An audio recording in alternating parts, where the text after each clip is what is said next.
Hello everyone, I am Farha Khan. Welcome back. आज का जो हमारा टॉपिक है वो है आर्टिकल्स। बहुत ही बेसिक सा टॉपिक है, आप स्कूल लेवल पर बहुत बार इसे पढ़ चुके हैं, लेकिन उसके बावजूद हम बहुत सारी मिस्टेक्स इसमें करते हैं जब हम क्वेश्चंस को अटैम्प्ट करते हैं, मल्टीपल चॉइस क्वेश्चंस को जब हम अटैम्प्ट करते हैं। तो आज हम यही कोशिश करेंगे कि हम वही जो गलतियाँ करते हैं उन गलतियों को हम सुधारें और हमारे पूरे मार्क्स हम इनमें गेन कर पाएँ। बिल्कुल ज़ीरो लेवल से हम स्टार्ट करेंगे। सबसे पहले हम देखेंगे इसकी डेफिनेशन, उसके बाद हम जाएंगे इस पे बेस्ड रूल्स पर, और फिर हम एक एक करके इनके एग्जाम्पल्स को देखते जाएंगे कि एग्जाम में ये किस तरीके से पूछे जाते हैं। डेफिनेशन से हम लोग स्टार्ट करेंगे। आर्टिकल्स होता क्या है, जैसा कि आप स्क्रीन पर देख पा रहे हैं, आपको एक वर्ड लिखा हुआ दिख रहा है, डिटरमिनर्स। ये एक प्रकार के डिटरमिनर्स होते हैं, निर्धारक होते हैं। पहले तो हम इस वर्ड को समझते हैं कि ये डिटरमिनर्स होता क्या है। आपने मैथ्स में हमेशा ये एक लाइन क्वेश्चंस के पहले लिखी हुई देखी होगी, determine the value of x. वहाँ पर डिटरमाइन का मतलब क्या होता है, एक्स की वैल्यू को आपको निर्धारित करना है। अब मैंने बोला आपको कि आर्टिकल्स जो हैं वो डिटरमिनर्स हैं, मतलब वो निर्धारक करते हैं। इसका मतलब वो किसी ना किसी के बारे में आपको कुछ नॉलेज देते होंगे। अब हम यही देखेंगे कि ये किसके बारे में नॉलेज देते हैं। इंग्लिश में कौन सा पार्ट्स ऑफ स्पीच है जिसके बारे में हमें आर्टिकल्स बताते हैं। डेफिनेशन को आगे पढ़ते हैं हम। इनके बाद लिखी संज्ञा निश्चित है या अनिश्चित, मतलब ये किसको डिटरमाइन कर रहे हैं, ये डिटरमाइन कर रहे हैं कि इनके बाद में जो नाउन लिखी है वो डेफिनिट है या फिर इनडेफिनिट। अब यहाँ पर निश्चित और अनिश्चित का मतलब क्या है। संज्ञा अगर हम देखें तो संज्ञा क्या होती है, किसी व्यक्ति, वस्तु या स्थान का नाम। मतलब हम जिस भी व्यक्ति के बारे में बात कर रहे हैं वो व्यक्ति निश्चित है या अनिश्चित, इस बात से मतलब ये है कि वो हमारे लिए जाना पहचाना है या अनजान। ठीक है, तो आर्टिकल्स एक प्रकार के डिटरमिनर्स हैं जो किसके बारे में नॉलेज देते हैं, नाउन के बारे में नॉलेज देते हैं। अब हम देखेंगे कि आर्टिकल्स कितने प्रकार के होते हैं, टाइप्स ऑफ आर्टिकल्स। आर्टिकल्स के प्रकार, आर्टिकल्स दो प्रकार के होते हैं, डेफिनेट आर्टिकल और इनडेफिनेट आर्टिकल। क्लास में मैं जब भी स्टूडेंट से पूछती हूँ कि आर्टिकल्स कितने होते हैं, कितने टाइप के होते हैं, तो वो बोलते हैं आर्टिकल्स 3 टाइप के होते हैं। यहीं पर आप मिस्टेक कर जाते हैं। आपको ये बात ध्यान रखनी है, आर्टिकल्स 3 होते हैं, ए एंड द, लेकिन वो 2 प्रकार के होते हैं। उनको हमने कन्फाइन कर दिया 2 टाइप्स में, डेफिनेट और इनडेफिनेट। डेफिनेट आर्टिकल होता है हमारा द, और इनडेफिनेट आर्टिकल जो है वो होता है ए और an. Definite article the, article the definite नहीं है। अभी जैसा मैंने आपको डेफिनेशन में बताया था कि ये नाउन के बारे में आपको नॉलेज देते हैं। तो यदि हमें किसी निश्चित संज्ञा जिसके बारे में हमें नॉलेज है उसके पहले आर्टिकल लगाना है तो हम हमेशा यूज़ करेंगे द का, इसीलिए हम इसे बोल देते हैं डेफिनेट आर्टिकल। और यदि वो संज्ञा हमारे लिए अनजान है तो हम यूज़ करेंगे वहाँ पर ए या एन का, इसीलिए हम ए और एन को बोलते हैं इनडेफिनेट आर्टिकल्स। तो इसी प्रकार से हमने 2 उसकी डेफिनेशंस बना दी, डेफिनेट आर्टिकल और इनडेफिनेट आर्टिकल। एक एग्जाम्पल से हम इसको समझते हैं। मान लीजिए मैं पार्क में घूम रही हूँ और पार्क में मुझे कोई व्यक्ति एक नज़र आया। वो व्यक्ति के बारे में मैं बस इतना जानती हूँ कि वो क्या है, टीचर हैं। इसके अलावा मुझे उनके बारे में कोई नॉलेज नहीं है। मतलब मुझे उनके बारे में थोड़ी सी नॉलेज है, ज़्यादातर वो मेरे लिए क्या है, अनजान प्रकार के व्यक्ति हैं। तो मैं यहाँ पर बोलूँगी ही इज़ ए टीचर। वो क्या है, वो एक टीचर है, वो कोई टीचर है। हमें नहीं पता वो कहाँ पढ़ाते हैं, वो कौन सा सब्जेक्ट पढ़ाते हैं। तो ये क्या हो गया, हम उनके बारे में पूरी नॉलेज नहीं है। तो वो व्यक्ति मेरे लिए अनजान है, तो मैंने क्या बोला, ही इज़ ए टीचर। ठीक है। अब मान लीजिए मुझे थोड़ी देर बाद एक और व्यक्ति वहाँ पर नज़र आया और मुझे उनको देख के याद आया कि ये तो वो टीचर हैं जो मुझे स्कूल में पढ़ाते थे। तो मैं वहाँ पर ही इज़ ए टीचर नहीं बोलूँगी, मैं बोलूँगी ही is the teacher who taught me in the school. ठीक है। तो अब यहाँ पर मैं वो व्यक्ति को देख के पूरा अच्छे से पहचान गई कि ये तो मेरे वो वाले टीचर हैं, वो वाले गुरुजी हैं जो मुझे कब पढ़ाते थे, जब मैं स्कूल में थी तब पढ़ाते थे। तो यहाँ पर हमने टीचर के पहले लगा दिया द।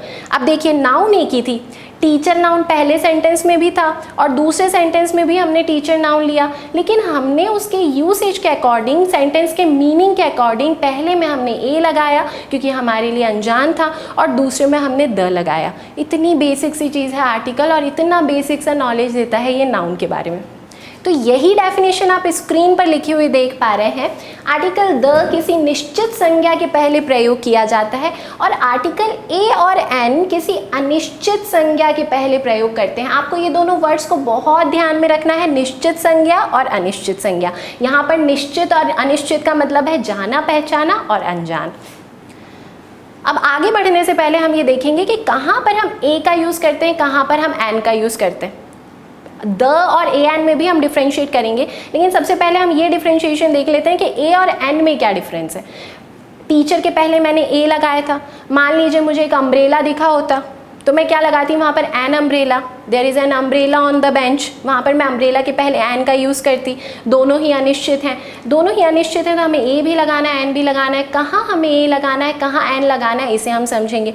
आपने बचपन में एक पार्ट्स ऑफ स्पीच सुना होगा, एक टॉपिक का नाम सुना होगा इंग्लिश में, वॉवेल्स और कॉन्सोनेंट्स। और आपने ये भी पढ़ा होगा कि वॉवेल्स जो होते हैं उनके पहले हम एन का यूज़ करते हैं और कॉन्सोनेंट्स जो होते हैं उनके पहले हम यूज़ करते हैं ए का। लेकिन यहीं पर आप मिस्टेक कर जाते हैं, ये बिल्कुल आधी अधूरी नॉलेज है आपकी। आप ध्यान से देखिए स्क्रीन पर क्या लिखा हुआ है कि ए का यूज़ किया जाता है before sound of A consonant और एन का यूज़ किया जाता है before the sound of A vowel. मतलब आप वॉवेल और कॉन्सोनेंट के पहले ए या फिर एन का यूज़ नहीं करते, आप उनके साउंड्स को देख के ए और एन का यूज़ करते हैं। हम देखते हैं कि वॉवेल्स होते क्या क्या हैं। इंग्लिश में आपके 5 वॉवेल्स होते हैं, ए ई आई ओ यू, ठीक है। तो अगर ए ई आई ओ यू इनका साउंड आपको प्रोनाउंस होता हुआ दिखता है वर्ड का पहला अक्षर, तब आप यूज़ करेंगे एन का। और यदि इनके अलावा अल्फ़ाबेट्स जैसे बी, सी, डी, एफ, जी, इनके अगर साउंड नज़र आते हैं तब आप यूज़ करते हैं किसका, ए का यूज़ करते हैं। थोड़ा सा और अगर हम इसको प्रिसाइज करें तो आप ध्यान से देखिए, आपको हिंदी में लिखा हुआ दिख रहा है व्यंजन के पहले और स्वर के पहले।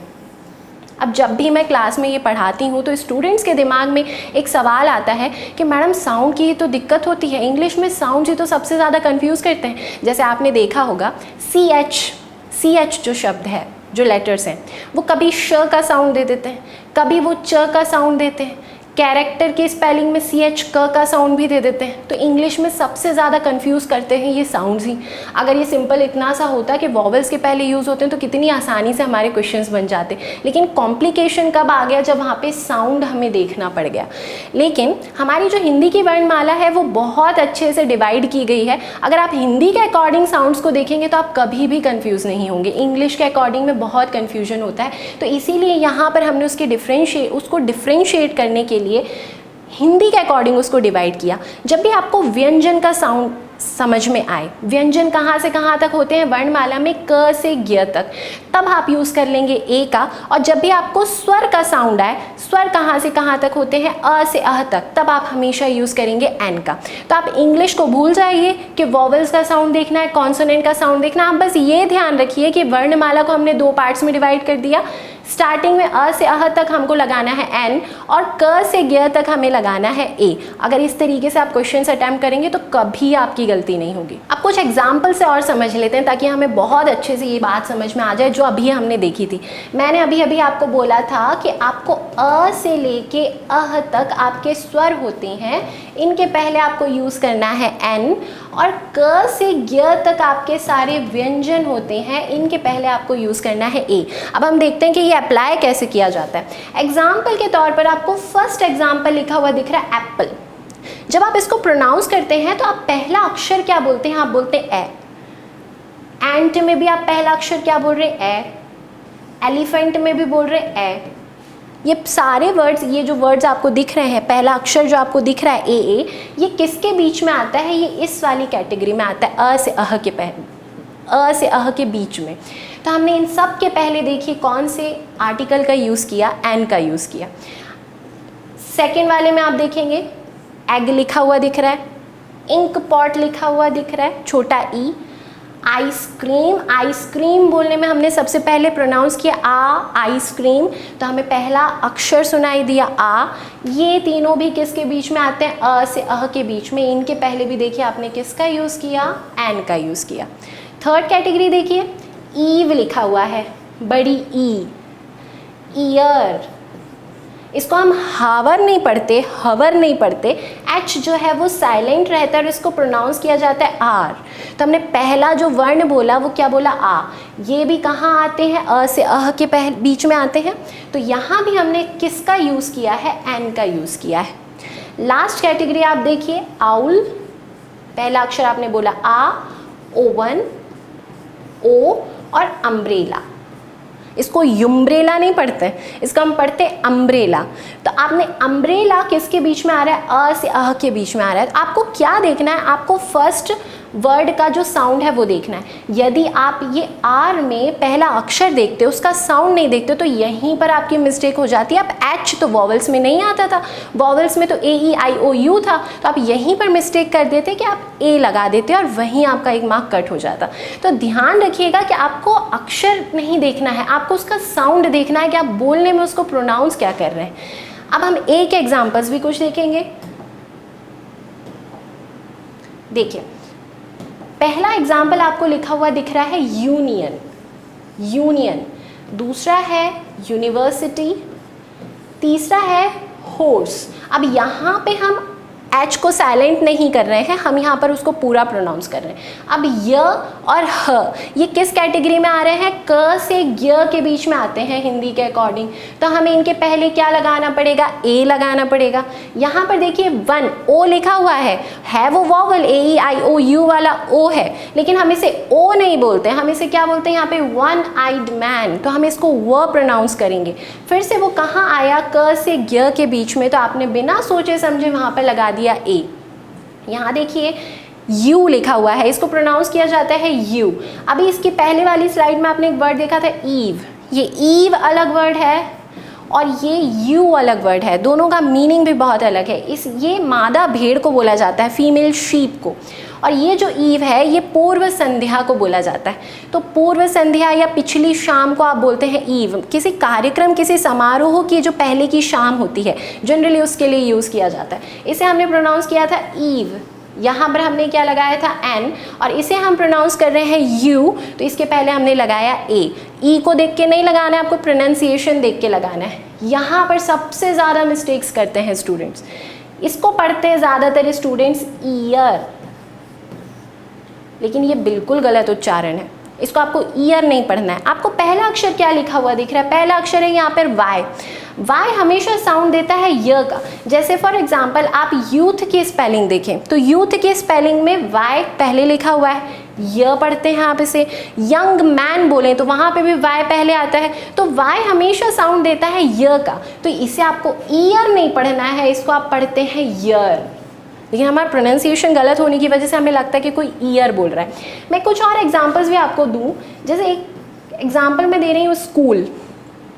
इसको अगर आप इस तरीके से पढ़ेंगे स्कूल, स्कूल, तो आपका बिल्कुल गलत हो जाएगा। आप इसे स्कूल नहीं पढ़ते, आप इसको क्या पढ़ते हैं, आप इसे पढ़ते हैं स्कूल। क्या पढ़ते हैं आप इसे, स्कूल पढ़ते हैं। तो पहला अक्षर आपने क्या प्रोनाउंस किया, आधा स, और आधा स कहाँ आता है, क से ग के बीच में, तो आपको यहाँ लगाना पड़ेगा ए स्कूल। अब कोई स्कूल बोलता होगा उसे तो बिल्कुल गलत करेगा एग्जाम में। तो आपका प्रोनाउंसिएशन सही होना चाहिए, आपको उसी पर वर्क करना है। अभी तक हमने बात की ए और एन के डिफ्रेंशिएशन के बारे में। अब हम देखने वाले हैं डेफिनेट और इंडेफिनेट आर्टिकल्स, मतलब कहाँ हमें द का यूज़ करना है और कहाँ हमें इंडेफिनेट आर्टिकल्स ए और एन का यूज़ करना है। उसको जानने के लिए हमें कुछ रूल्स तक जाना पड़ेगा। तो अब हम एक एक करके थोड़ा एडवांस लेवल पर जा रहे हैं और हम एक एक करके उसके रूल्स को देखते जाएंगे कि एग्जाम में हमें क्वेश्चंस अटेम्प्ट कैसे करना है, क्योंकि ये तो अभी बहुत बेसिक सी बात थी कि कहाँ ए और एन का यूज़ करना है। क्वेश्चंस आते हैं लेकिन बहुत कम क्वेश्चंस आते हैं उससे। एग्जाम में ज़्यादातर क्वेश्चंस हमें परेशान करते हैं कि ऑप्शंस में जब द भी लिखा है, ए भी लिखा है, एन भी लिखा है और नो आर्टिकल भी लिखा है, तब हम कौन से ऑप्शन को चूज़ करें। तो बस वही वाले क्वेश्चंस करने के लिए हमें कुछ रूल्स देखने पड़ेंगे। अब एक एक करके हम उन रूल्स को देखते हैं, बहुत ही आसान है। देखिए फर्स्ट रूल जो है इंडेफिनिट आर्टिकल्स के लिए, एक और प्रति के स्थान पर। इंडेफिनिट आर्टिकल्स का आप यूज़ कहाँ करते हैं, एक और प्रति के स्थान पर। ये बात हमें बहुत पहले से पता है, वो हमारे अंदर एकदम आत्मसात हो चुकी है, लेकिन उसके बावजूद जब एग्जाम में क्वेश्चन आता है ना तो वो कन्फ्यूजन होता है, ए ऑप्शन लगा दूँ, बी ऑप्शन लगा दूँ, और वहीं पर मिस्टेक हो जाती। कन्फ्यूजन नहीं क्रिएट करना है, इसलिए इतनी बेसिक सी बात को भी हमने यहाँ पर बताया है। ध्यान से देखिए, लिखा हुआ एक और प्रति के स्थान पर आप ए या एन का यूज़ करते हैं। मान लीजिए मुझे आपसे एक पेन चाहिए, तो मैं आपसे क्या बोलूँगी, please give me a pen. मुझे एक गिलास पानी चाहिए, तो मैं आपसे क्या कहूँगी, please give me a glass of water. ठीक है, एक लड़का क्लास में बैठा है, मैं क्या बोलूँगी, a boy is sitting in the class. ठीक है, I will be there in an hour, मैं वहाँ 1 घंटे में पहुँच जाऊँगी। I will be there in an hour, तो आर के पहले मैंने क्या लगाया, एन। मैं 1 आवर भी बोल सकती थी, 1 ग्लास भी बोल सकती थी, 1 पेन भी बोल सकती थी, वो भी बिल्कुल सही है। लेकिन जब आर्टिकल्स की बात आती है तो जहाँ कहीं आपको बोध हो, थोड़ा बहुत सेंस आए एक का या फिर प्रति का, तब आप यूज़ करते हैं ए या एन का। बस यही हमारा फर्स्ट रूल था। हम इनके एग्जाम्पल्स को देखते हैं। फर्स्ट एग्जाम्पल आपको लिखा हुआ दिख रहा है, 100 centimetre is equivalent to a metre. अब आपको पता है 100 सेंटीमीटर्स किसके बराबर है, 1 मीटर के बराबर है, तो आपने 1 की प्लेस पर यूज़ कर लिया वहाँ ए।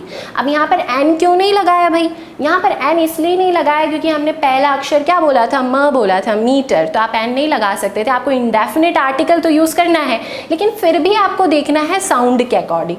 अब सेकेंड एग्जाम्पल देखिए, do you have an extra pen, क्या आपके पास एक एक्स्ट्रा पेन है। एक एक्स्ट्रा पेन का बोध हो रहा है, बिल्कुल। एक्स्ट्रा पहला अक्षर ए आया, इंडेफिनिट आर्टिकल समझ में आ गया, लेकिन कौन सा लगाया हमने, एन, साउंड को देखकर। तो वो जो साउंड वाला है वो भी रूल लगता है यहाँ पर, और ये भी आपको देखते जाना है कि क्या वहाँ पर एक का बोध हो रहा है। थर्ड सेंटेंस देखिए, he has been studying since an hour, वो 1 घंटे से पढ़ रहा है, आर को देख के आपने लगाया एन। फोर्थ सेंटेंस है, ही अर्न्स ₹14,000 अ मंथ, मतलब वो प्रति माह कितना कमाता है, 14,000 रुपीज़ कमाता है प्रति माह। तो यहाँ पर अभी किसका सेंस आया, प्रति का। ये एक वाला तो हमें पता होता है, लेकिन प्रति में हम कई बार कंफ्यूज हो जाते हैं, तो आपको ध्यान रखना है कहीं पर भी आपको रेट लिखी हुई दिखे, दर लिखी हुई दिखे, प्रति शब्द दर को बताता है, तो वहाँ आपको यूज़ कर लेना है ए या फिर एन का। लास्ट सेंटेंस देखिए, the boy was driving eight 60 kilometre an hour, यहाँ पर हम ये भी बोल सकते थे कि जो बॉय है वो 60 किलोमीटर पर आवर की रेट से ड्राइव कर रहा था। अब एग्ज़ाम में क्वेश्चंस कैसे आते हैं, एग्ज़ाम में जहाँ पर आपको ये इंडेफिनिट आर्टिकल्स दिख रहे हैं, यहाँ पे आपको फिल इन द ब्लैंक होगा और आपके पास ऑप्शंस होंगे 4, ए एन द, और चौथा ऑप्शन होगा आपके पास नो आर्टिकल। ये 4 ऑप्शंस आपको हमेशा लिखे हुए दिखेंगे।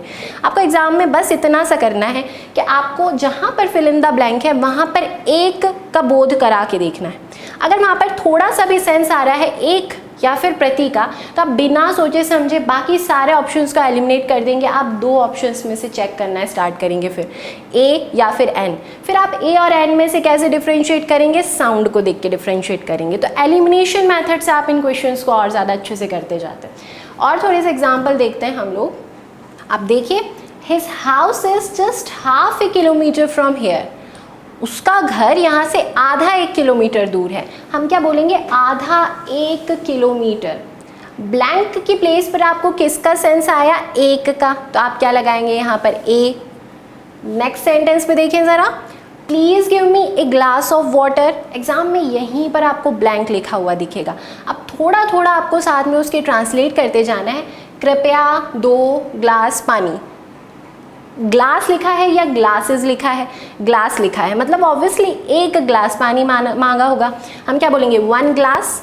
और अगर 2 लिखा है तो हम वहाँ पे बोलेंगे ग्लासेस, 3 ग्लासेस ऑफ वाटर।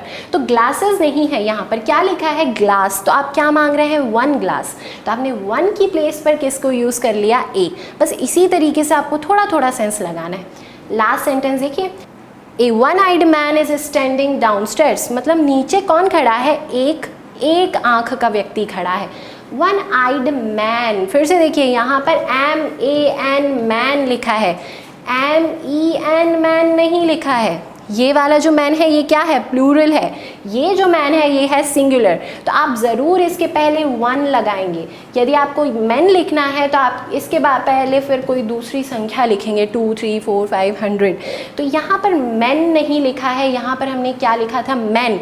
तो बिल्कुल ए वन आइड मैन हमें सही लग रहा है। तो बहुत ज़्यादा ऐसा होता है ना कि हम एग्ज़ाम में देखते हैं कि पढ़ के देखें सही है या नहीं, थोड़ा सा ध्यान से पढ़ना उससे ज़रूरी है। आप सिंगुलर प्लूरल देख के भी समझ सकते हैं आर्टिकल्स के यूसेज को।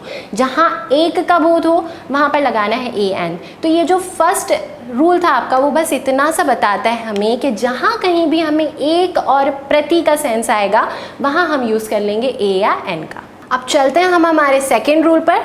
जैसा कि आप स्क्रीन पर देख रहे हैं, लिखा हुआ है किसी अपरिचित व्यक्ति के पहले या किसी के स्थान पर। मतलब कोई बोले आप, अपरिचित व्यक्ति को आप क्या बोलते हैं, कोई, या फिर आप किसी के किसी का जब बोध हो रहा हो तब आप यूज़ करते हैं ए या एन का। जैसे मैं आपको एक एग्जाम्पल के थ्रू ये समझाने की कोशिश करती हूँ। मान लीजिए आप घर पर हैं और आपके साथ में सिर्फ आपकी मम्मी है, घर में अकेले बस आप दोनों हैं। उसी समय किसी ने डोरबेल पर रिंग किया। आप क्या करेंगे, जैसे ही आप जाकर डोर को खोलेंगे, वहाँ पर सामने कोई अंकल खड़े हुए हैं। आपने पूछा उनसे कि आप कौन हैं, उन्होंने अपना परिचय दिया। इतने में अंदर से मम्मी की आवाज़ आई, बेटा कौन आया है। अब आप क्या बोलेंगे, मम्मी कोई शर्मा अंकल आए हैं, पापा के बारे में पूछ रहे हैं। आपने उनसे पूरा परिचय लिया, तो वो आप उन्हें जानते नहीं थे, तो आप क्या बोलेंगे, कोई शर्मा अंकल आए हैं, कोई शर्मा अंकल। अब यहाँ पर आप शर्मा अंकल के पहले क्या लगाएंगे, ए शर्मा अंकल हैज़ कम। ठीक है, तो जब कोई बोला आपने तब आप यूज़ करते हैं ए का। जनरली हमेशा ध्यान रखिएगा कि ये जो व्यक्तियों के नाम होते हैं, इनके पहले हम जनरली कोई आर्टिकल नहीं लगाते। जैसे मैं अपना इंट्रोडक्शन दूं कि आई एम फरहा खान, मैं अपने किसी फ्रेंड का इंट्रोडक्शन दूं, ही इज़ रोहन, तो ही इज़ रोहन बोला मैंने। रोहन के पहले अभी मैंने कुछ नहीं लगाया, फरहा खान के पहले मैंने अभी कुछ नहीं लगाया था, क्योंकि ये जो फरहा खान है ये मेरे लिए अपरिचित नहीं है। जो रोहन है वो मेरे लिए अपरिचित नहीं है, लेकिन जो शर्मा अंकल थे वो अपरिचित थे, तो उनके पहले मैंने क्या लगाया था, ए शर्मा अंकल। तो हमेशा ध्यान रखिएगा कि जब भी आप किसी व्यक्ति को अपरिचित के वे में बोल रहे होते हैं, उस तरीके से बोलते हैं, तब आप यूज़ करते हैं वहाँ पर ए का। एग्जाम्पल से हम और अच्छे से इसे समझने की कोशिश करते हैं। फर्स्ट एग्जाम्पल देखिए, a Rohan is sitting in the class. मान लीजिए रोहन अगर आपका फ्रेंड होता तो आप बिल्कुल यहाँ पर भूल कर भी ए का यूज़ नहीं करते, लेकिन अभी रोहन आपका फ्रेंड नहीं है। आप बोल रहे हैं कोई रोहन क्लास में बैठा है, तो ये बोलते समय आपको क्या बोलना पड़ेगा, a Rohan is sitting in the class. English में इसके अलावा कोई और शब्द ही नहीं है जो आप व्यक्ति की अपरिचितता को दिखाने के लिए यूज़ कर पाएँ। जैसे आप मान के चलिए, मैंने आपको सिर्फ एक सेंटेंस ट्रांसलेशन के लिए दिया कि आप बना के बताइए इसे इंग्लिश में कि कोई रोहन क्लास में बैठा है। अब आप क्या बोलेंगे, सोचिए थोड़ा दिमाग में। क्या आप एनी का यूज़ करेंगे, any Rohan is sitting in the class. Any का मतलब तो होता है कोई भी, जैसे मैंने बोला any student can listen to our videos, मतलब कोई भी विद्यार्थी हमारी वीडियोस को देख सकता है, कोई भी। लेकिन हम रोहन के लिए तो ये नहीं बोलेंगे कोई भी रोहन क्लास में बैठा है। एनी भी गया। सम का यूज़ हो सकता है, आपके दिमाग में आ रहा हो, तो सम का मतलब होता है कुछ। तो क्या थोड़ा सा रोहन बैठा है क्लास में, हम ये भी नहीं बोल सकते। अब रोहन भी है और हमें उसे एक ही सेंटेंस में कोई के साथ अपरिचित बताना है, तो केवल और केवल एक ही मीडियम बचता है और वो है इंडेफिनिट आर्टिकल्स। तो इस कंडीशन में आप इंडेफिनिट आर्टिकल्स का यूज़ करते हैं जब आप अनजान व्यक्ति की बात करते हैं। तो यहाँ पर ए रोहन का मतलब है कोई रोहन क्लास में बैठा है। सेकेंड सेंटेंस देखिए, today A Neha was asking about you. आज कोई नेहा तुम्हारे बारे में पूछ रही थी। यदि नेहा मेरी फ्रेंड होती तो मैं उसके पहले ए नहीं लगाती, फिर मैं बोलती आज नेहा तुम्हारे बारे में पूछ रही थी, today Neha was asking about you. लेकिन यहाँ पर मुझे तो बोलना है कि आज कोई नेहा आपके बारे में पूछ रही थी, तो हम क्या यूज़ कर लेंगे, ए का यूज़ करेंगे। थर्ड सेंटेंस देखिए, a Sohan Kumar is suspected by the police. किसी सोहन कुमार पर पुलिस को शक है, किसी सोहन कुमार पर शक है। तो अब देखिए क्या आया यहाँ पर, किसी। तो आपको इस रूल से ये बात समझ में आ रही है कि जब कभी आपको किसी नाउन के पहले इन दो शब्दों का बोध होता है, कोई या फिर किसी, तब आपको यूज़ करना है ए या फिर एन। मानिए यहाँ पर अभी रोहन, नेहा और सोहन कुमार, पहला अक्षर आपको क्या दिख रहा है, कॉन्सोनेंट, व्यंजन, क से ज्ञ, तो आपने लगाया ए। मान लीजिए यहाँ पर किसी का नाम होता अमन, मुझे बोलना है कोई अमन क्लास में बैठा है, तो फिर मैं ए अमन बोलती या फिर मैं एन अमन बोलती। फिर वहाँ पर लिखा जाता an a man was sitting there, वहाँ कोई अमन बैठा था। ठीक है, तो आप ए भी लगा सकते हैं, एन भी लगा सकते हैं। यहाँ से दिमाग में ये मत लाना कि एग्जाम्पल्स में तो पूरे ए दिख रहे थे तो हमेशा ए लगाना है, ऐसा कुछ नहीं है। इंडेफिनिट आर्टिकल लगाना है कोई या किसी के स्थान पर। कुछ और एग्जाम्पल्स पर चलते हैं हम। A child should look after his old parents. Sentence को आप थोड़ा सा ट्रांसलेट करिए। हर बच्चे को अपने बुजुर्ग माता पिता की देखभाल करना चाहिए। यहाँ पर ब्लैंक मिलेगा आपको। यहाँ किस चीज़ का बोध हो रहा है, हर या फिर प्रत्येक? प्रत्येक में देखिए आपको थोड़ा थोड़ा प्रति दिख रहा है, तो किसी के अलावा फिर से ये वो वाली बात आ गई कि प्रत्येक में प्रति है, तो आपने चाइल्ड के पहले किसका यूज़ किया, ए का यूज़ किया। ठीक है, तो आप ध्यान रखिए कोई या किसी के स्थान पर तो आप बिल्कुल ए या एन का यूज़ करते हैं, और कहाँ करते हैं, एक और प्रति के स्थान पे करते थे। दूसरी बात हमें पता चली कि प्रति के अलावा यदि प्रत्येक का बोध होता है तब भी आप ए या एन का यूज़ कर सकते हैं।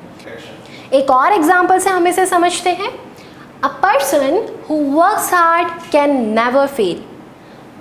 ट्रांसलेट यदि आप करेंगे तो इसका अर्थ निकल रहा है प्रत्येक व्यक्ति, हर व्यक्ति जो परिश्रम करता है वो कभी हार नहीं सकता।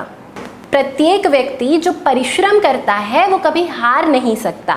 यहाँ भी किसका बोध हुआ, हर व्यक्ति या फिर प्रत्येक व्यक्ति। एग्जाम में यहीं पर आपको ब्लैंक लिखा हुआ मिलेगा। ऑप्शंस फिर से वही होंगे, ए, एन, द और नो आर्टिकल। तो आगे बढ़ने से पहले आपको हर एक ब्लैंक पे ट्रांसलेशन थोड़ा सा करके देखना है। यदि वहाँ पर हर, प्रत्येक, कोई, किसी, एक, प्रति, इनमें से किसी भी शब्द का बोध हो तो आप बिना सोचे समझे बाकी सारे ऑप्शंस को एलिमिनेट कर देंगे और आप यूज़ करेंगे ए या फिर एन का। अब दो एग्जाम्पल्स मैं आपको अपनी तरफ से देने वाली हूँ, आपको उन्हें सॉल्व करके देखना है ताकि ये रूल बिल्कुल बहुत अच्छे से हमारे दिमाग में बैठ जाए। आप थोड़ा देख भी पाएंगे कि आपने अभी तक जो पढ़ा वो आपको समझ आया या नहीं। ध्यान से देखिएगा दो sentences. Yesterday dash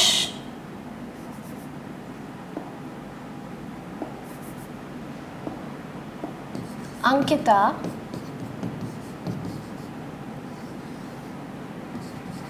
came to meet you। ये पहला सेंटेंस है। दूसरा सेंटेंस है yesterday dash Ankita came, I don't know her। Options फिर से वही हैं आपके पास, ए, एन, द और नो आर्टिकल। ध्यान से देखेंगे, थोड़ा आप सोचिए सेंटेंस को, दोनों सेंटेंसेस को ध्यान से देखिए और देखिए कि आपको समझ में आ रहा है या नहीं। थोड़ा सा हम ट्रांसलेट करते हैं पहले सेंटेंसेस को। पहले सेंटेंस को, कल Ankita came to meet you, Ankita तुमसे मिलने आई थी। दूसरे सेंटेंस को ट्रांसलेट करते हैं। कल अंकिता केम, अंकिता आई थी, आई डोंट नो हर, मैं उसे नहीं जानता। सेंटेंसेस में देखिए आपको दोनों में अंकिता अंकिता लिखा हुआ दिख रहा है, लेकिन आपको ये देखना है कि कब अंकिता परिचित है और कब अंकिता अपरिचित हो गई, कब उसे जानता है बोलने वाला और कब उसे बोलने वाला नहीं जानता है। फर्स्ट सेंटेंस को पढ़ के आपको क्या लग रहा है, कल अंकिता आई थी तुमसे मिलने, कहीं से कहीं तक आपको ऐसा कुछ सेंस आ रहा है क्या कि जो बोलने वाला है उसके लिए अंकिता अनजान है? नहीं आ रहा। तो अब यहाँ पर आपको लगाना है नो आर्टिकल। आप किसी भी आर्टिकल का यूज़ नहीं करेंगे अंकिता के पहले। लेकिन दूसरे सेंटेंस को अगर आप देखें तो ये जो दूसरे सेंटेंस का सेकंड पार्ट है उसमें आपको क्लियरली लिखा हुआ दिख रहा है आई डोंट नो हर। आई कौन बोलेगा? जो बोलने वाला है वो अपने आप को आई बोलेगा, वो उसे नहीं जानता, मतलब वो अंकिता के पहले क्या लगाएगा? एन अंकिता। हिंदी में आप क्या बोलेंगे कि कल कोई अंकिता आई थी, मैं उसे नहीं जानता, कोई का बोध हो गया तो आपने क्या लगाया? एन। तो एग्ज़ाम में जब आपसे क्वेश्चन पूछा जाएगा तो बिल्कुल इस तरीके से पूछा जाएगा, आपको बहुत अच्छे से वो इलेबोरेट करके देंगे सेंटेंस को। सेंटेंस को बहुत इत्मीनान से पढ़ना है आपको, उसे ट्रांसलेट करना है, उसके बाद आपको देखना है कि आप कहाँ पर कोई का बोध हो रहा है, कोई या किसी आ रहा है या नहीं। जब कुछ नहीं आ रहा है, कोई या किसी आपको लग रहा है जाना पहचाना व्यक्ति है, तो आप वहाँ लगा देंगे नो आर्टिकल। और जब अनजान व्यक्ति क्लियरली डिफाइंड होगा तभी आप यूज़ करेंगे ए या फिर एन का। अब चलते हैं हम हमारे तीसरे रूल पर। स्क्रीन पर जैसा आप देख रहे हैं, जब किसी व्यक्तिवाचक संज्ञा प्रॉपर नाउन का प्रयोग किसी जातिवाचक संज्ञा कॉमन नाउन की तरह किया गया हो। व्यक्तिवाचक संज्ञा और जातिवाचक संज्ञा यहाँ पर आपको समझना बहुत ज़रूरी है। ये आर्टिकल्स जो है वो नाउन से और नाउन आर्टिकल से बहुत ज़्यादा लिंक्ड है। तो जब हम आर्टिकल्स पढ़ते हैं तो हमें थोड़ी सी ज़रूरत पड़ती है नाउन के नॉलेज की। तो अभी यहाँ पे मैं आपको बहुत अच्छे से समझाने की कोशिश करती हूँ। पहले तो कि प्रॉपर नाउन और कॉमन नाउन क्या होता है, इन दोनों में डिफरेंस क्या है। प्रॉपर नाउन व्यक्तिवाचक संज्ञा और कॉमन नाउन जातिवाचक संज्ञा। नाम से आप समझ सकते हैं। जैसे मैं दो वर्ड्स लिखती हूँ आपके सामने, एक वर्ड है सचिन और दूसरा वर्ड है क्रिकेटर। ठीक है, एक वर्ड आपको दिख रहा है सचिन और दूसरा वर्ड है क्रिकेटर। सचिन किसी व्यक्ति का नाम है, तो जो सचिन है वो प्रॉपरली आप किसी पर्टिकुलर पर्सन को बोल रहे हैं, सचिन हो जाएगा आपका प्रॉपर नाउन। लेकिन क्रिकेटर जो है वो एक प्रकार की कैटेगरी है, एक प्रोफेशन है, एक ऑक्यूपेशन है। आप विराट कोहली को भी क्रिकेटर बोलेंगे, आप सहवाग को भी क्रिकेटर बोलेंगे, आप महेंद्र सिंह धोनी को भी क्रिकेटर बोलेंगे, तो आप सबको क्रिकेटर बोल रहे हैं। तो जो कॉमनली सबको बोला जाता है वो शब्द क्या होता है, आपका कॉमन नाउन होता है। ठीक है, जैसे मैं बोलूँ फरहा, तो फरहा शब्द जो है ये क्या होगा, ये मेरा नाम है, किसी व्यक्ति विशेष का नाम है, तो ये हो जाएगा प्रॉपर नाउन। लेकिन अगर बोल दिया जाए टीचर, तो टीचर तो आप जो भी आपको शिक्षा देता है आप उसे बोलते हैं, तो जो टीचर शब्द है वो क्या हो जाएगा, कॉमन नाउन हो जाएगा। अब हम चलते हैं रूल पर। आई होप आपको समझ में आया है प्रॉपर नाउन और कॉमन नाउन। अब हम चलते हैं दोबारा रूल पर। क्या लिखा हुआ है, जब किसी व्यक्तिवाचक संज्ञा का प्रयोग किसी जातिवाचक की तरह किया गया हो, मतलब है तो वो प्रॉपर नाउन, लेकिन उसको हम सेंटेंस में यूज़ कैसे कर रहे हैं, हम उसे यूज़ कर रहे हैं कॉमन नाउन की तरह, तब हम यूज़ करते हैं इंडेफिनिट आर्टिकल ए या फिर एन का। एग्जाम्पल से देखते हैं तो थोड़ा और अच्छे से समझ में आएगा। पहला सेंटेंस देखिए, Kalidas is dash Shakespeare. Kalidas is a Shakespeare लिखा हुआ है। दूसरा सेंटेंस देखें, she is a Lata Mangeshkar. Third sentence इसी तरीके से आप देखें तो कश्मीर इज ए स्विट्जरलैंड। अब ध्यान से देखिए, कालिदास कोई और व्यक्ति हैं, शेक्सपियर कोई और व्यक्ति हैं। ठीक है, एक सेंटेंस में यहाँ पर आपको एक्सप्लेन करने के लिए और अच्छे से लिखती हूँ ताकि आपको समझ में आए।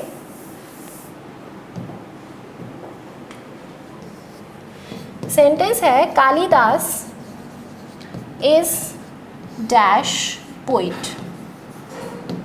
एक और सेंटेंस है, सचिन इज डैश क्रिकेटर। ये दो सेंटेंसेस ध्यान से देखिए। सचिन जो है वो क्या है, प्रॉपर नाउन। क्रिकेटर जो है वो क्या है, कॉमन नाउन। कालिदास क्या है, प्रॉपर नाउन। पोएट तो जो भी पोएट्री करेगा उसे आप बोलेंगे, तो ये क्या हो जाएगा, कॉमन नाउन। दोनों ही सेंटेंस में आप क्या बोलेंगे, सचिन एक क्रिकेटर है और कालिदास एक पोएट है। मतलब आप क्या कर रहे हैं, कॉमन नाउन के पहले आप क्या यूज़ कर रहे हैं, ए। अब इन सेंटेंसेस पे आते हैं हम लोग। सेंटेंस लिखा हुआ है आपके सामने, Kalidas is dash Shakespeare. Shakespeare है तो प्रॉपर नाउन, लेकिन वो किसके स्थान पर लिखा है, अभी कॉमन नाउन की प्लेस पर लिखा है। तो यहाँ पर शेक्सपियर एक्चुअली बिहेव कर रहा है प्रॉपर नाउन होते हुए भी कॉमन नाउन की तरह, इसीलिए आपने उनके पहले लगा दिया ए। मैं थोड़ा और अच्छे से एक्सप्लेन करती हूँ आपको। मान लीजिए आपका कोई फ्रेंड है, वो बहुत अच्छा क्रिकेट खेलता है और आप जो हैं, आप विराट कोहली के बहुत बड़े फ़ैन हैं। तब ऐसा होता है कि हमारे दिमाग में हमने एक पिक्चर बना ली है, पूरी कहानी सेट कर ली है कि सबसे अच्छा दुनिया में कोई क्रिकेट खेल सकता है तो वो तो विराट कोहली। आप बिल्कुल बुराई नहीं सुन सकते उनकी, मतलब Virat Kohli is the best, ऐसा आपने दिमाग में बना रखा है। अब कोई लड़का आपको बहुत अच्छा क्रिकेट खेलता हुआ दिखा तो आपके मुंह से अपने आप ही निकल जाता है, अरे ये तो विराट कोहली है। हम ऐसा बोल देते हैं, अरे ये तो विराट कोहली है। विराट कोहली कोई और है, वो लड़का कोई और है, लेकिन हमने हमारे दिमाग में विराट कोहली नाम की एक प्रजाति सेट कर ली है जो बहुत अच्छा क्रिकेट खेलती है। जनरली एक्टर्स और सिंगर्स के वे में भी ऐसा होता है। आपके दिमाग में है कि अरिजीत सिंह बहुत अच्छे सॉन्ग्स गाता है, उनके जैसा अच्छा तो कोई गाना गा ही नहीं सकता, आपको कोई और पसंद ही नहीं आता उनके अलावा। अब आपने अपने दिमाग में अच्छा गाना गाने वाले के लिए एक जाति बना ली अरिजीत सिंह नाम की।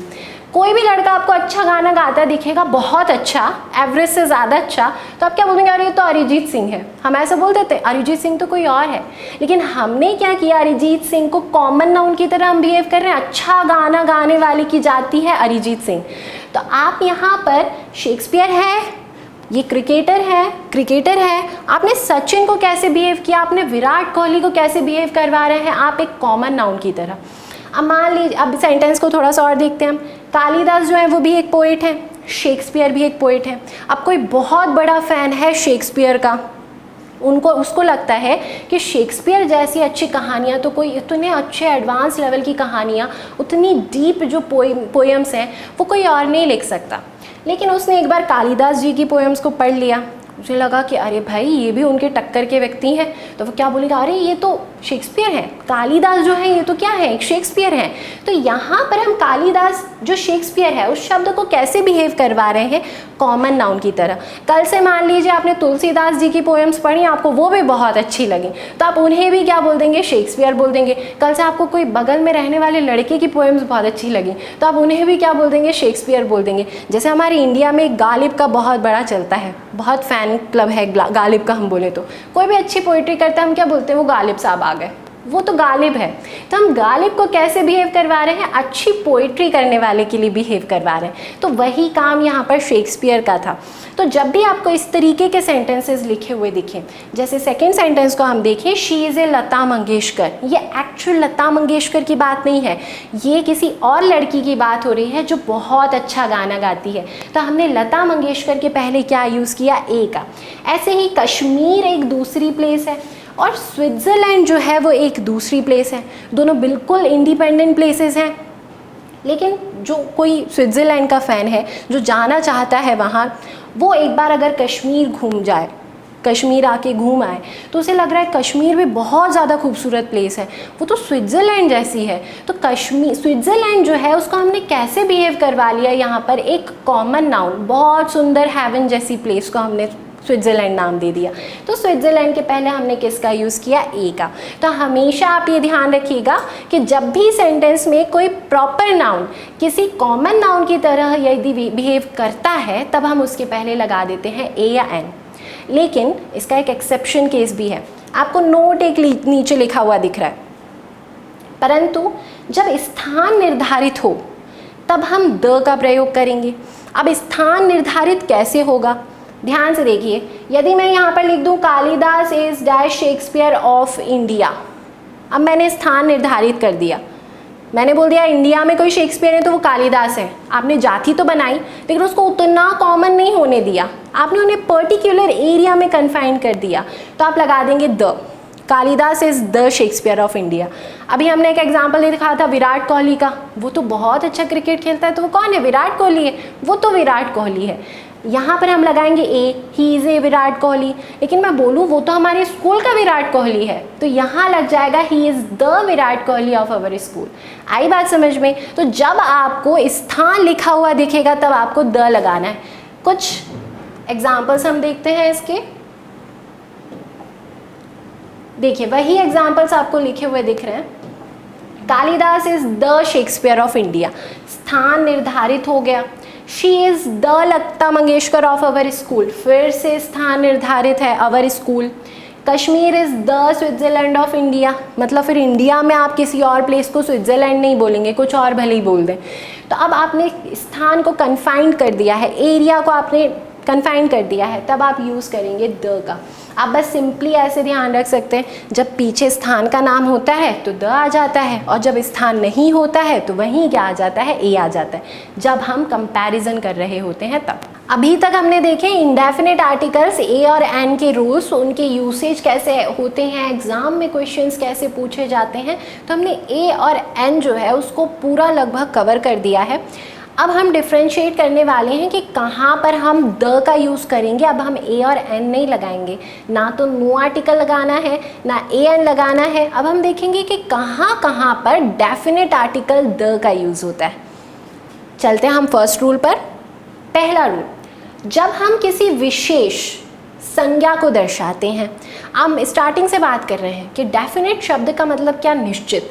मैं आपको शुरू से बोलती आ रही हूँ कि जब भी किसी विशेष संज्ञा के बारे में बात होती है, आप किसी निश्चित संज्ञा के बारे में बात हो रहे होते हैं, वही वाला, तब हम क्या यूज़ करते हैं, आर्टिकल द का यूज़ करते हैं। तो हमारा पहला रूल बस इतनी सी बात ही बोलता है कि किसी पर्टिकुलर नाउन, किसी विशेष संज्ञा के पहले हम हमेशा यूज़ करेंगे द का। समझ में आएगा जब हम सेंटेंसेस को ट्रांसलेट करेंगे तब। चलते हैं पहले सेंटेंस पर।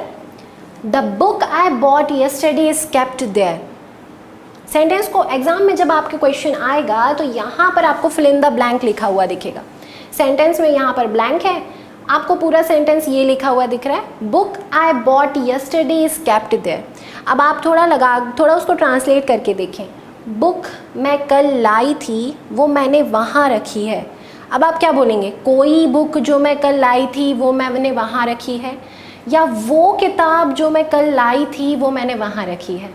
कोई या जो ज़्यादा फिट हो रहा है। जो किताब मैं कल लाई थी वो मैंने वहाँ रखी है, जो। तो आप किसी पर्टिकुलर बुक की बात कर रहे हैं, पर्टिकुलर नाउन है, तो आपको क्या लगाना पड़ेगा, आर्टिकल द। यदि यहाँ पर थोड़ा भी कोई, किसी, प्रत्येक, प्रति ऐसा कुछ सेंस हो रहा होता तो आप बिल्कुल बिना सोचे समझे ए और एन लगा देते, लेकिन यहाँ पर जो का सेंस आ रहा है। एक सेंटेंस और समझेंगे हम। The park is 2 kilometres from here. अब ट्रांसलेट करें आप, park is 2 kilometres from here. Park यहाँ से 2 किलोमीटर दूर है। अब आप ये बोलेंगे कोई भी पार्क यहाँ से 2 किलोमीटर दूर है, कोई पार्क यहाँ से 2 किलोमीटर दूर है, या वो पार्क यहाँ से 2 किलोमीटर दूर है। ज़्यादा सही आपको लग रहा होगा वो पार्क यहाँ से 2 किलोमीटर दूर है। आपको उसके बारे में नॉलेज भी है, एग्जैक्ट डिस्टेंस आप बता रहे हैं। तो पार्क जो है वो आपके लिए जाना पहचाना हुआ या बिल्कुल अनजान, अपरिचित सा हुआ। परिचित है, आप किसी नोन, किसी पर्टिकुलर पार्क की बात कर रहे हैं, तो आप बिना सोचे समझे वहाँ लगा देंगे आर्टिकल द। इस रूल को आप एक और तरीके से याद रख सकते हैं। यदि ये थोड़ा सा आपको कॉम्प्लिकेटेड लगता है कि पर्टिकुलर कैसे पहचाने, तो आप इसको एक और आसान तरीके से याद रख सकते हैं कि जब भी आपको सेंटेंस में नाउन के बारे में कुछ डिस्क्रिप्शन लिखा हुआ दिखे, कुछ भी विवरण लिखा हुआ दिखे, तो वो नाउन जानी पहचानी हो जाती है। तब हम उसके पहले लगा देंगे द। जैसे आप पहला सेंटेंस देखें, the book I bought yesterday, तो इसके बारे में हमने डिस्क्रिप्शन ये दिया कि वही वाली किताब की बात कर रही हूँ मैं जो मैंने येस्टरडे खरीदी थी या मैं जो येस्टरडे लाई थी। सेकेंड सेंटेंस में आप देखें किसी पर्टिकुलर पार्क की बात हो रही है, उसका डिस्क्रिप्शन दिया है कि वो कहाँ है, 2 किलोमीटर दूर है। आपने उसके बारे में कुछ विवरण दे दिया, उसको एक्सप्लेन कर दिया, मतलब वो पर्टिकुलर हो गया। तब आप उसके पहले लगा देंगे आर्टिकल द। तो संज्ञा के बारे में आपको विवरण दिखे, या फिर आप अगर ट्रांसलेशन में अच्छे हैं और आपको वो जो का बोध हो, वह, वो, जो, वही वाला, तब हम लगाते हैं द, क्योंकि ये फिर पर्टिकुलर को दर्शाता है। कुछ सेंटेंसेस से और समझेंगे हम। सेंटेंस को थोड़ा थोड़ा करके हम ट्रांसलेट करने की कोशिश करते हैं। एग्जाम में यहाँ पर इस पोजीशन पर आपको ब्लैंक लिखा हुआ मिलेगा। ही इज़, वह है। मैन, व्यक्ति। Who has invented the vaccine, who has invented the vaccine, जिसने वैक्सीन का आविष्कार किया। अब आप यहाँ पर ब्लैंक की प्लेस पर कोई, किसी, वह, वो, जो सब लगा के देखो। ये वो व्यक्ति है जिसने वैक्सीन का आविष्कार किया, ये कोई व्यक्ति है जिसने वैक्सीन का आविष्कार किया, ये किसी व्यक्ति है जिसने वैक्सीन का आविष्कार किया। पहला सेंटेंस आपको ट्रांसलेशन में बिल्कुल सही लगा होगा। ये वो व्यक्ति है जिसने वैक्सीन का आविष्कार किया। वो व्यक्ति, हमने क्या लगाया, वह, मतलब हम पर्टिकुलर की बात कर रहे हैं। और अगर दूसरे सेंस में आप देखें तो आपने उनके बारे में कुछ डिस्क्रिप्शन भी तो दे दिया। ये आम व्यक्ति नहीं है, ये कोई पर्टिकुलर व्यक्ति हैं जिन्होंने वैक्सीन की खोज की है। तो अब ये पर्टिकुलर हो गए वैक्सीन के वे में, तो हमने यहाँ पे किसका यूज़ किया, द का। एक और सेंटेंस देखते हैं। Post dash letter today, the की जगह ब्लैंक आया है। पोस्ट करना है, लेटर टुडे, लेटर को आज पोस्ट कर देना। अब लगाएं हम, वो लेटर आज पोस्ट कर देना, उस लेटर को आज पोस्ट कर देना। किसी भी लेटर को आज पोस्ट कर देना, कोई सा भी लेटर आज पोस्ट कर देना। आप क्या बोलेंगे? आप किसी पर्टिकुलर लेटर की तरफ इशारा करते हुए बोलेंगे कि उस लेटर को आज पोस्ट कर देना। तो पर्टिकुलर का सेंस आया, तो फिर से हमने यहाँ पर यूज़ किया द का। लास्ट सेंटेंस आप लोगों के लिए है, who is dash man who is standing at dash door. वो कौन व्यक्ति है जो डोर पर खड़ा है। अब देखिए, हम पीछे से सेंटेंस को फिल करना स्टार्ट करते हैं। डोर किसी पर्टिकुलर डोर की बात हो रही है, जैसे मान लीजिए आपका मेन डोर जो है, आपके घर का जो मेन दरवाज़ा है, वहाँ पर कोई व्यक्ति खड़ा है, तो आप उस पर्टिकुलर डोर की बात कर रहे हैं। वो कौन व्यक्ति है जो उस डोर पर खड़ा है, उस बिल्कुल सही लगा। तो डोर के लिए आपको क्या लगाना पड़ेगा? द लगाना पड़ेगा। आप पर्टिकुलर उसी व्यक्ति की बात कर रहे हैं जो डोर पर खड़ा हुआ है, उसी व्यक्ति को पॉइंट आउट करके आप बात कर रहे हैं, तो यहाँ भी आपको किसका यूज़ करना पड़ेगा? द का। तो आपको या तो सेंटेंस में कुछ डिस्क्रिप्शन लिखा हुआ दिखे, या आपको सेंटेंस पढ़ के ऐसा सेंस आए कि किसी विशेष की बात हो रही है, तब हम हमेशा यूज़ करते हैं द का। एक आसान सा सेंटेंस में और यहाँ पर आपको बताना चाहूँगी। देखिए, जनरली हम ये बहुत ज़्यादा बोलते हैं, बहुत यूज़ करते हैं सेंटेंस का, switch off dash fan. Generally आप किसी को भी ऑर्डर दे रहे हैं, किसी से रिक्वेस्ट कर रहे हैं कि कृपया फ़ैन को ऑफ़ कर दीजिए, ऑन कर दीजिए, तो आप किसी पर्टिकुलर फ़ैन की बात कर रहे हैं, तो हम हमेशा यहाँ पे क्या लगाते हैं? Switch off the fan. तो हम यहाँ इस कंडीशन में फ़ैन के लिए द क्यों लगाते हैं? या तो आप पॉइंट आउट करके बोल रहे होते हैं कि ये जो मेरे ऊपर वाला है, यही वाला फ़ैन ऑन करो, या फिर जो सुनने वाला है उसे समझ में आ जाएगा कि इस रूम में एक ही फ़ैन है, तो उसी फ़ैन को ऑन करने की, उसी फ़ैन को ऑफ़ करने की बात हो रही है। तो switch off the fan, switch on the fan, open the door, door खोलो, क्लोज द विंडो। ऐसा तो नहीं है कि आप हॉल में बैठे हैं, आपने बोला क्लोज द विंडो, और कोई ड्राइंग रूम का विंडो क्लोज करके आ रहा है। पर्टिकुलरली आपके हॉल का जो आपके पास में बिल्कुल खुला हुआ है, उसी को क्लोज करेगा कोई? मतलब आपने पर्टिकुलर बोला था और सुनने वाले को भी पर्टिकुलर समझ में आ गया। तो इस कंडीशन में हम डोर, विंडो, इन सब के पहले लगाते हैं द। तो हम यूज़ तो करते थे, लेकिन हमें पता नहीं था कि हम क्यों करते हैं। बहुत बेसिक सी चीज़ें हैं इंग्लिश में, आप बहुत ज़्यादा उसका डेली यूसेज में यूज़ भी करते हैं, आप बहुत अवगत है इंग्लिश से, लेकिन उसके बावजूद आप उससे घबराते हैं। तो बस वही चीज़ को हमें दूर करना है, उसी घबराहट को हमें मिटाना है। हमें आती है इंग्लिश बहुत अच्छे से।